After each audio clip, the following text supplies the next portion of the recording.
Pada zaman dahulu, terdapat seorang laki-laki yang mempunyai tubuh besar dan sakti bernama Katik Muno. Ia datang ke Minangkabau untuk mengiringi pimpinannya, yaitu Sang Sapurba.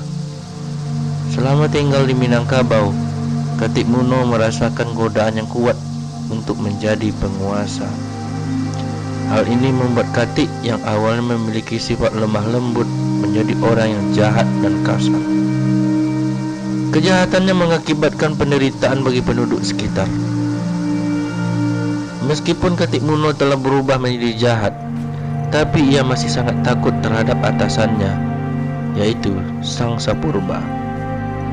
Agar tidak berkonflik dengan atasannya, Katik Muno berubah menjadi naga dan kemudian membagi daratan menjadi dua bagian. Dan di tengah daratan ini mengalirlah api yang membara. Daratan yang terbagi ini kita kenal sekarang dengan nama Ngarai Sianok. Melihat perilaku bawahannya, Sang Sapurba merasa amat malu dan berniat menyadarkan bawahannya yang sudah melenceng dan menyebabkan penderitaan. Dan terjadilah pertempuran antara Katik, sang bawahan, dengan Sang Sapurba atasannya, dan kemudian dimenangkan oleh Sang Sapurba. Kekalahan ini menyebabkan Katik Muno tersadar akan kesalahan yang telah dilakukannya. Dan sebagai permohonan maaf, Katik Muno mengubah aliran api yang membara tadi menjadi aliran air yang menyejukkan, dengan harapan ini juga bisa membawa berkah bagi penduduk sekitar dan permohonan maafnya diterima. Itulah cerita rakyat tentang bagaimana Ngarai Sianok terbentuk.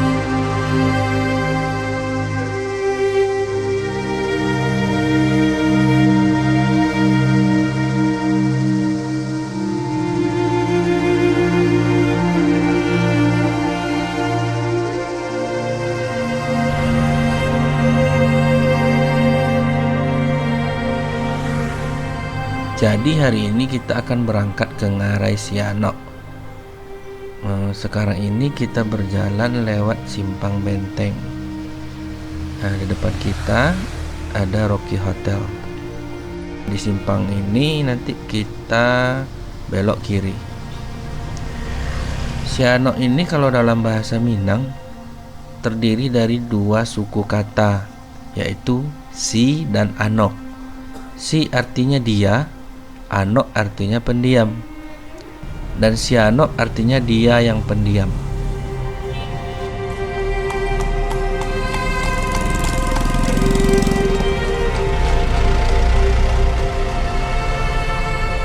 Kalau kita jalan kaki mungkin akan butuh waktu sekitar 20 menit, 25 menit, 20 menit lah.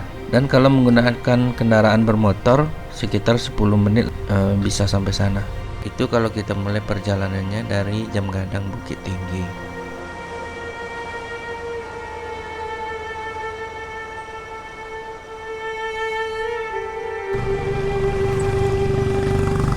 Di sisi kiri tebing ini merupakan area wisata Lubang Jepang.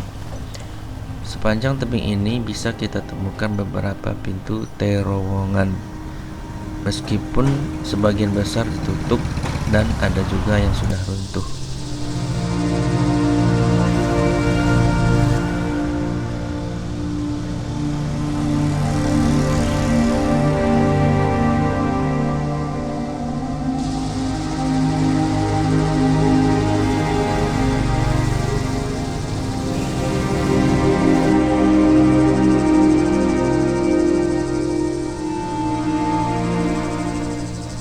Kita harus hati-hati jika melewati jalanan di sini, karena jalurnya yang sangat curam, baik pendakian ataupun penurunannya.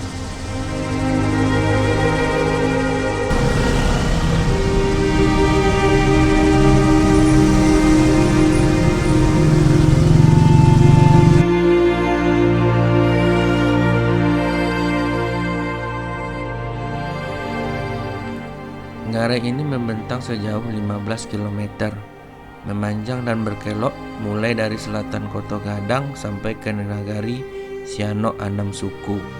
dan berakhir di Kecamatan Palupu. Dengan kedalaman tebing mencapai 100 meter dan lebar celah sekitar 200 meter. Dan sungai yang mengalir di celah Ngarai ini disebut Sungai Batang Sianok.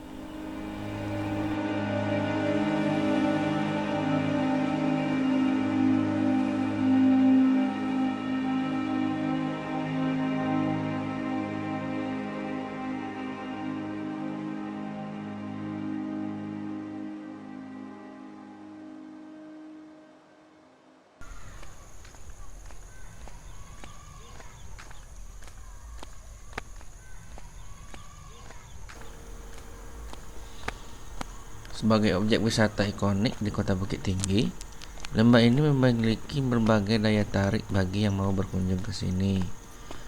Mulai dari pesona alam, penginapan, tempat makan kuliner khas Sumatera Barat, spot foto, arena trekking, berenang, off-road, pokoknya segala sesuatu yang bisa menyegarkan hati dan pikiran.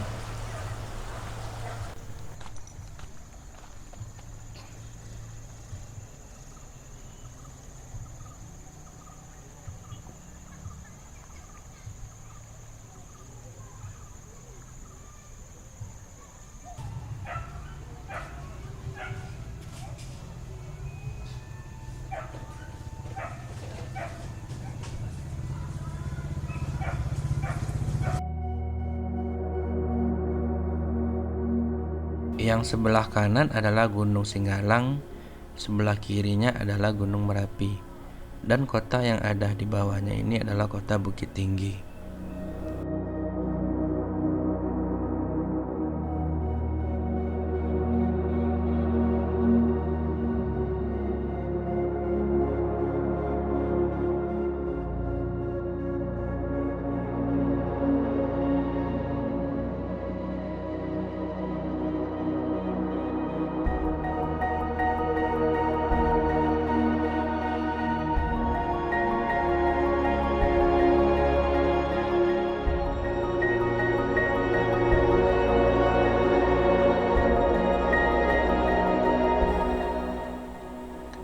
Pada tahun 2018, tempat ini diresmikan sebagai Geopark Nasional dengan nama Geopark Ngarai Sianok Maninjau. Kedua situs ini digabung karena merupakan satu kesatuan geologi.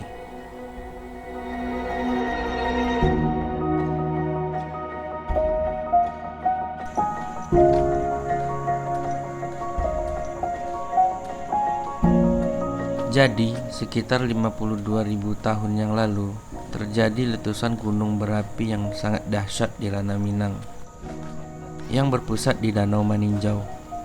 Nama gunung tersebut adalah Gunung Sitinjau. Saking dahsyatnya letusan ini menyebabkan Gunung Sitinjau hancur dan hilang, dengan meninggalkan sebuah kaldera yang sangat besar, dan sekarang kita kenal dengan nama Danau Maninjau.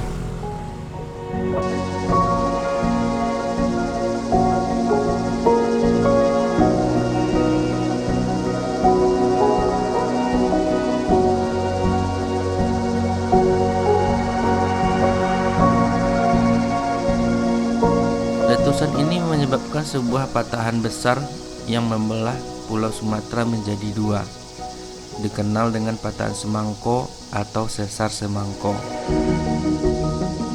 membuat dataran terbelah dan tanah jatuh ke bawah. Dari sinilah terbentuknya Ngarai Sianok.